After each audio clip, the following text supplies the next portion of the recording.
Kao romska aktivistkinja i državna službenica mogla bih reći da sam veza između romske i neromske zajednice.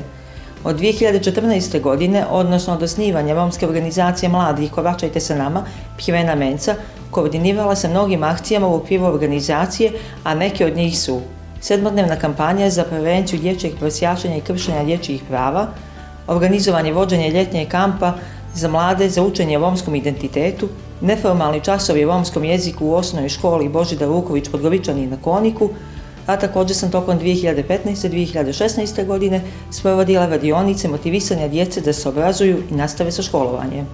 Smatram da su posljednje 3 godine položaj romske zajednice unaprijedio u odnosu na cjelokupnu situaciju, posebno u obrazovanju, stanovanju i rodnim ulogama. Sve se ovo postiže kroz aktivizam i obrazovanje mladih i zajednice. Međutim, ove promjene se ne dešavaju jednako u svakom gradu, tako da su potrebni dodatni napori. Pored moje porodice, a naročito tate, koji je bio velika moja podrška, dodatno ohrabrenje dala mi je osoba koja se pojavila u mom životu, a to je bio Elvis. Shvatila sam da možemo da rušimo predrasude o Romima i romskoj zajednici i to je upravo ono čemu želim da doprinesem svojim aktivnostima. Zajedno želimo da se mladi u romskoj zajednici školuju i da grade karijeru, ali da ne izgube vrijednost naroda kome pripadamo. Srećna sam kada nam se mladi iz zajednice obraćaju i kažu da će oni ići našim koracima. Onaj otpor koji smo pružili tradicionalizmu se ipak isplatio, ali mora još mnogo da se radi na tome. Svakodnevno se trudim da motivišem Romkinje da rade na sebi i da se obrazuju. Svojim primjerom želim da dokažem da i mi Romkinje možemo kao ostale djevojke iz neromske zajednice i da je obrazovanje ključ uspjeha. Romska organizacija mladih Kovačajte sa nama, Pjevena Menca, osnovana je prije 5 godina i tada u organizaciji nismo imali nijednu Romkinju koja je uključena u naše aktivnosti. Do danas u organizaciju uključeno više od 20 djevojaka i svaka od njih do sada na neki način uspjela je da se izbori za svoje pravo i pomažu drugim djevojkama u zajednici, što smatram jednim od svojih najvećih uspjeha. Također, od 2016. godine identifikovala sam više od 20 djece koja prose na ulici i redovno sam imala razgovore sa njima i pokušavala da im pomognem. Ovo je bio jedan od razloga da zajedno sa drugim osnaženim aktivistima započnem kampanju za zaustavljanje dječjeg prosjačenja pod nazivom Stop dječjem prosjačenju.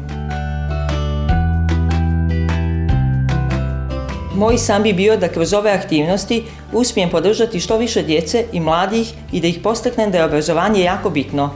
Prije svega, voljela bih da imamo više Romkinja koje će nastaviti školovanje i koje će raditi na svom osnaživanju i da budu ravnopravne građanke. Danas mi je jako drago kad vidim da je sve više Romkinja koje su krenule mojim stopama. Ono što je također jedan od mojih ciljeva je da se nakon osnaživanja Romkinja osnuje pokret Romkinja preduzetnica u cilju ekonomskog jačanja i ohrabrenja drugih Romkinja da rade na svojoj samostalnosti i nezavisnosti. Bila sam jako srećna kad sam dobila vijest o nagradi. Iskreno, taj osjećaj ne mogu ni opisati. Prvo sam pomislila da uspjela sam, moj trud se ipak isplatio, ipak je obrazovanje pobjedilo. Također, mislim da je ovo način da se romska zajednica još jednom uvjeri da je obrazovanje bitno i da ono treba uvijek da bude na prvom mjestu. Također smatram da će se na ovaj način smanjiti predrasude i stereotipi o romskoj zajednici u društvu. Prije svega mislim da je ovakav vid događaja jako važan jer gradi most između različitosti i ruši predrasude, a to znači bolju integraciju romske zajednice i bolje uslove za napredak. Nagrada nije samo priznanje, već i motiv za korak dalje.